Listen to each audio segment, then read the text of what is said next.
Les avocats mobilisés hier devant les palais de justice d'Aix-en-Provence ou encore de Marseille vont debout contre le projet de loi du garde des Sceaux sur la justice criminelle. Devant les sénateurs hier soir, Gérald Darmanin a dit regretter, je le cite, les caricatures de ses opposants. Victor Labbé.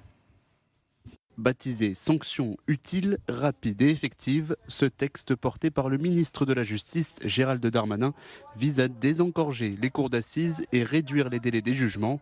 Pour les avocats, juges, greffiers et magistrats, cette réforme détériore les droits des justiciables.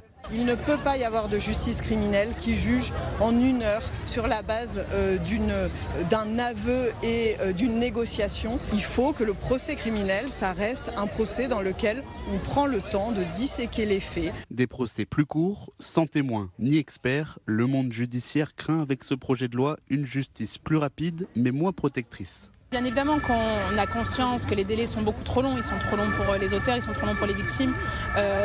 Pour nous, ce qu'il faut, c'est allouer plus de moyens, plus de magistrats, plus de greffiers, plus de services enquêteurs, des services enquêteurs aussi mieux formés pour prendre les plaintes des victimes, puisque l'idée de ce projet de loi est de remettre la victime au cœur des débats. Cette réforme de la procédure criminelle, si elle est nécessaire, qu'elle soit prise en concertation avec la profession, ce qui aujourd'hui n'est pas le cas. Pour maître Dorine Secli-Livrati, avocate au barreau de Marseille, cette loi pourrait être utile, mais avec des aménagements, notamment une place de choix pour les juges dans ce nouveau dispositif. Il serait opportun de donner davantage aussi, si on veut que cette loi passe, en tout cas le gouvernement veut que cette loi passe, des garde-fous et des compétences complémentaires et des pouvoirs supplémentaires pour le juge, pour venir encadrer en tout cas ce projet. La fin de l'examen du texte est prévue ce mardi et devrait, sauf surprise, être adopté par la majorité sénatoriale de droite et du centre.